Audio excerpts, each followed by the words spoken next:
আসসালামু আলাইকুম, স্বাগত সবাইকে। আমরা আজকে খুব ইম্পর্ট্যান্ট একটা জিনিস পড়বো যে ক্যালকুলেটর ছাড়া পিএইচ নির্ণয়। আমাদের বিশেষ করে মেডিকেল অ্যাডমিশনে হচ্ছে ক্যালকুলেটর ইউজ করা যায় না। এছাড়া অন্যান্য অনেক ভার্সিটিতেও এটা ইউজ করা যায় না। তো সেক্ষেত্রে ক্যালকুলেটর ছাড়া আমরা কিভাবে পিএইচ নির্ণয় করব সেটা দেখবো আমরা আজকে। প্রথমে আমরা কয়েকটা কথা মনে রাখার চেষ্টা করব। আমাদের স্টেপ 1 হচ্ছে আমরা যে সংখ্যাটা থাকবে সেই সংখ্যাটায় দশমিকের পরে আমাদের যে কয়েকটা সংখ্যা আছে সেটা আমরা গণনা করব, করে লিখব। ঠিক আছে? এবং স্টেপ 2 হচ্ছে লিখে আমরা মাইনাস দিব, মাইনাস দিয়ে লগের ভিতরে হবে দশমিকের পরের শেষ সংখ্যাটা। তাহলে আমরা দুইটা কথা বললাম, একটা হচ্ছে দশমিকের পরে যতটা সংখ্যা এবং মাইনাস দিয়ে লগের পাশে হবে আমাদের দশমিকের পরের যে শেষ সংখ্যাটা সেটা। তাহলে আমরা যদি একটু দেখি, আমরা এখানে খেয়াল করব যে এখানে একটা সংখ্যা দেওয়া আছে যে এত মোল হাইড্রোক্লোরিক অ্যাসিড, এটা পিএইচ বের করতে বলছে, পিএইচ ইকুয়াল হোয়াট। তাহলে আমাদের যে সংখ্যাটা দেওয়া আছে সেটাতে 0.0003। আমরা প্রথম স্টেপ বলছি দশমিকের পরে যতগুলো সংখ্যা আছে, কয়টা সংখ্যা, 1 2 3 4। দশমিকের পরে চারটা সংখ্যা আছে, 4 লিখবো। এরপরে বলেছি মাইনাস দিব, মাইনাস দিয়ে লগ লিখবো। লগের পরে লগের সাথে কি হবে বলেছিলাম, দশমিকের পরের শেষ সংখ্যা। ঠিক আছে, এই যে দশমিকের পরের শেষ সংখ্যাটা মানে 4 নাম্বার সংখ্যাটা কত আছে, 3 এখানে হবে। তাহলে এই দুইটা কথা আমরা মোটামুটি বুঝতে পারছি। এখন আমাদের এই যে পরবর্তী স্টেপ বলছে যে তুল্য সংখ্যা আমরা দেখতে হবে, তুল্য সংখ্যা এখানে খুব ইম্পর্টেন্ট। আমরা কিন্তু তুল্য সংখ্যার একটা ক্লাস নিয়েছিলাম, ওইটা থেকে তোমরা দেখে আসতে পারো যে কিভাবে আমরা খুব সহজেই তুল্য সংখ্যা বের করব। তো এখানে আমরা যেহেতু হাইড্রোক্লোরিক অ্যাসিড আছে, হাইড্রোক্লোরিক অ্যাসিডের তুল্য সংখ্যা কত, 1। তাহলে এই যে তুল্য সংখ্যাটা সবসময় লগের সাথে যে সংখ্যাটা হবে তার সাথে গুণ হবে, 3 × 1 মানে 3। তাহলে এখানে এই যে 1 থাকার কারণে সমস্যা হচ্ছে না, কিন্তু অনেক সময় তুল্য সংখ্যা 2 3 থাকতে পারে, তখন কিন্তু গুণ দিতে হবে, নাইলে ম্যাথ কিন্তু হবে না। এখন আমরা বলেছি ক্যালকুলেটর ছাড়া, তাহলে log 3 অবশ্যই ক্যালকুলেটর ছাড়া আমাদেরকে মান জানতে হবে, ক্যালকুলেটর আমাদের কাছে থাকবে না। তাহলে এই জন্য আমাদের log 1 থেকে 10 পর্যন্ত আমরা একটু কষ্ট করে মুখস্থ রাখতে হবে। ঠিক আছে?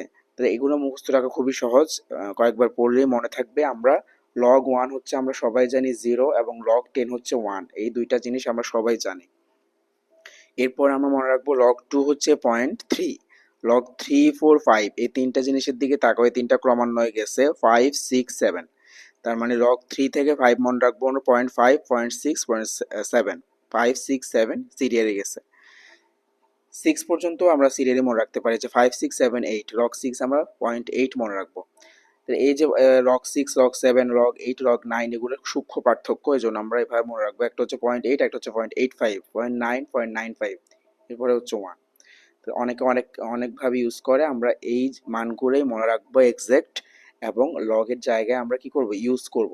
তাহলে দেখো আমাদের এখানে আমরা বলেছি log 3 আসতেছে, তাহলে log 3 এর মান কত, আমরা 0.3, 0.3 করলে আমাদের আনসার হয়ে যাবে। বুঝতে পারছি?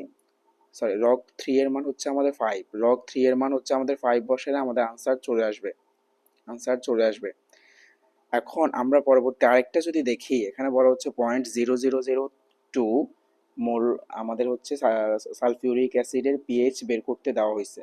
তাহলে আবারও যদি আমরা নিয়ম দেখি, আমরা কি বলবো, এখানে দশমিকের পরে কয়টা সংখ্যা আছে, কয়টা আছে, এখানেও কয়টা, চারটা আছে, 4 মাইনাস লগ দশমিকের পরের সেই সংখ্যাটা কত, এখানে আমাদের 2। তাই 2 এর সাথে আমরা বলেছি তুল্য সংখ্যা গুণ হবে। সালফিউরিক অ্যাসিডের কয়টা হাইড্রোজেন, প্রতিস্থাপনীয় হাইড্রোজেন আছে 2টা, 2 গুণ হবে। 4 মাইনাস আমাদের লগ কত হবে, log 4। তাহলে আমরা বলেছিলাম log 4 এর মান মুখস্থ রাখতে হবে কত, 0.6, তাই না? এই যে log 4 এর মান হচ্ছে আমাদের 0.6, বসাই দিলে মাইনাস করলে আমাদের আনসার চলে আসবে। তাহলে এছাড়া আমরা পরবর্তী যে উদাহরণটা দেখি, এটা একটু দেখি। এখানে বলা হচ্ছে 3 × 10⁻6 মোল আমাদের হাইড্রোক্লোরিক অ্যাসিড দেওয়া আছে, বলতেছে পিএইচ কত। এই যে এরকম ম্যাথ যে পাওয়ার হিসেবে যখন থাকবে, তখন আমরা খেয়াল রাখবো যে -6 যেটা, সেটা আমাদের সংখ্যাটা চলে আসবে আগে। বাট এই ক্ষেত্রে খেয়াল রাখবো 10 ইনভার্সের উপরে যে সংখ্যাটা থাকবে সেটা চলে আসবে আগে, তাহলে 6 আগে চলে আসবে, মাইনাস, এরপরে হবে লগ, এবং এই যে আমাদের ইনটু এর আগে যে সংখ্যাটা 3 সেটা হবে লগের পাশে। বুঝতে পারতেছি? আমরা বলতেছি যে এই যে পাওয়ার হিসেবে যেগুলো থাকবে সেগুলোর এই যে ইনভার্সের উপরে যে সংখ্যাটা সেটা আগে আসবে, মাইনাস লগের সাথে কোনটা হবে, এই যে ইনটু এর আগে প্রথম সংখ্যাটা হবে। এখানেও লগ 3 এর মান কত, 0.5, তাহলে আমাদের 5.5 চলে আসবে। আশা করতেছি সবাই বুঝতে পারতেছো।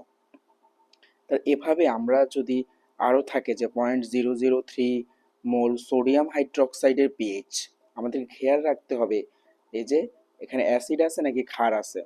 আমরা একটু আগে যে আহ, আমাদের উদাহরণগুলো ছিল সবগুলো অ্যাসিড ছিল, এই জন্য সমস্যা হয় নাই।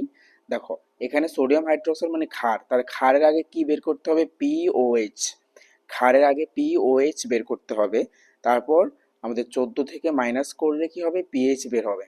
ঠিক আছে, এগুলো খেয়াল রাখতে হবে। তাহলে এখানেও একই জিনিস, এই যে দশমিকের পরে তিনটা সংখ্যা মাইনাস লগ, আমাদের এখানে কয়টা, শেষ সংখ্যাটা হচ্ছে 3, এবং সোডিয়াম হাইড্রোক্সাইডের হচ্ছে তুল্য সংখ্যা কত, সোডিয়ামের তুল্য সংখ্যা হচ্ছে 1।